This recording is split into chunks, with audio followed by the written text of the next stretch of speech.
পাস্টের কোনো কার্মিক ইস্যু তাদের ক্লিয়ার হচ্ছে। এই যে তার সিচুয়েশনটা ফেস করছে না, আপনার সাথে সম্পর্ক ছেড়ে দিয়ে এই যে থার্ড পার্টি তার লাইফে এসছে না, সেটা কোনো পাস্টের কোনো কার্মিক ক্রিয়া, যার ফলেই এই থার্ড পার্টি তার লাইফে এসেছে। তার কোনো কার্মিক ক্রিয়া যার ফলে এই থার্ড পার্টি তাদের লাইফে এসেছে, সেই জিনিসটা এখন ফেস করছে। এই যে এটা এই জন্যই ফেস করছে, তারই একটা পাস্টের কোনো কার্মিক ইস্যু, যার জন্য আপনার সাথে ঝামেলা হয়েছে। এবং যে আপনাকে ছেড়ে যে লোভে থার্ড পার্টির কাছে গেছে, সেখানেও সে ভালো নেই, সেখানেও ঝামেলা হচ্ছে। এইটা সোর্সকে ক্লিয়ার করলো 6 অফ কাপ। এবার দেখুন এবার 10 অফ সোর্স কেন আসছে, 10 অফ সোর্স কেন আসছে প্লিজ।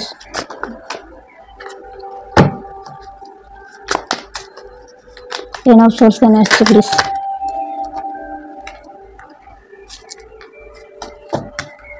আমি বললাম না যে থার্ড পার্টির কাছে গেছিল, যে একটা আনন্দ ফুর্তি সবকিছু করবে আপনাকে ছেড়ে, সেখানে সে ভালো নেই এবং সে ব্যাক করতে চায়। সে থার্ড পার্টির তরফ থেকে সে সম্পর্ক ভেঙে দিয়ে সে ব্যাক করতে চায়। এই পজিশনে সে আছে এখন, দেখতেই পাচ্ছেন যে কতগুলো পিঠে ছুরি মারা হয়েছে। মানে আপনার সাথে সে যে জিনিসটা করেছে সেটা সেই থার্ড পার্টির থেকেও পেয়েছে, ব্যাকস্টেপটা পেয়েছে। এবং তখন তার রিয়েলাইজ হয়েছে যে জিনিসটা সে করেছে আপনার সাথে, সেটাই সে রিটার্ন পাচ্ছে। সে সেটাই রিটার্ন পাচ্ছে এবং তার অবস্থা এরকম হয়ে গেছে, সে কোনো জায়গায় মানে দিশা পাচ্ছে না, চারিদিক দিয়ে ঘিরে বসে আছে, তার হাত পা চোখ সমস্ত বাঁধা, সে না কিছু দেখতে পাচ্ছে না কিছু করতে পারছে, এরকম একটা তার স্থিতি। আর এবং এখান থেকে যখন সে ঘা খেয়েছে, থার্ড পার্টি থেকে যখন সে ঘা খেয়েছে না, তখন তার রিয়েলাইজ হচ্ছে যে সে যেটা করেছে কত বড় মিস্টেক ছিল তার জীবনের। আপনার সাথে সম্পর্কটা সে ঠিক করতে পারতো, এবং এই কনফিউশনে সে আছে, তার লাইফটা না রেসলিং এর মতো হয়ে গেছে। সে এখন ভেবে চলেছে যে তার নেক্সট স্টেপ এখন কি করা উচিত। কিন্তু এই মুহূর্তে তার এখন চলছে না এদিকে যেতে পারবে না ওদিকে যেতে পারবে, করবো কি। কিন্তু অবশ্যই সে একটা থার্ড পার্টির থেকে বেরিয়ে আসার কথা ভাবছে এবং আপনার দিকেই মুখ করছে, আর অবশ্যই আপনার দিকে মুখ করছে। এখানে টুইন ফ্লেমের কার্ড এসে গেছে, আর কিছু বলার নেই। লাভার্স কার্ড এসে গেছে। হতে পারে আপনারা নাম্বার 6 নাম্বার খুব দেখতে পারেন। এখানে যারা দেখছেন সে বন্ধুদের 6টা খুব ইম্পর্টেন্ট হতে পারে। 6 আওয়ার, 24 আওয়ার্স, 15 আওয়ার্স, 15 দিন, 24 দিন, 6 দিন, এগুলোর মধ্যেই এখানে আমি যা এনার্জি পাচ্ছি যে আপনাদের একটা রিউনিয়নের বড় চান্স আছে। আপনাদের এই প্রশ্নটাই আমাদের ছিল যে নাম্বার 1 যারা চুজ করেছেন তাদের এক্স এর সাথে কি রিউনিয়ন হবে, তার এক্সটা কি ভাবছে, অবশ্যই ভাবছে।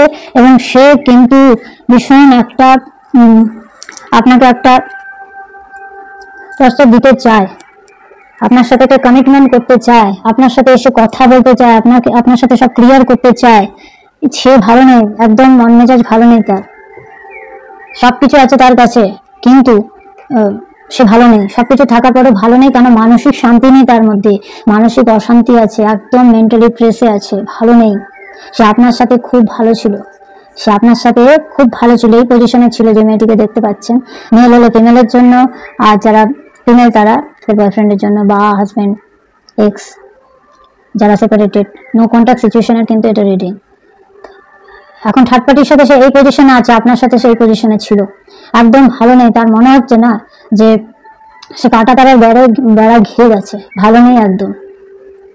সে সবকিছু আপনার সাথে ঠিক করতে চায়, আপনার সাথে সমস্ত কিছু ঠিক করতে চায়, পুরনো সেই সম্পর্ককে সে আবার ফিরিয়ে আনতে চায় নতুন করে।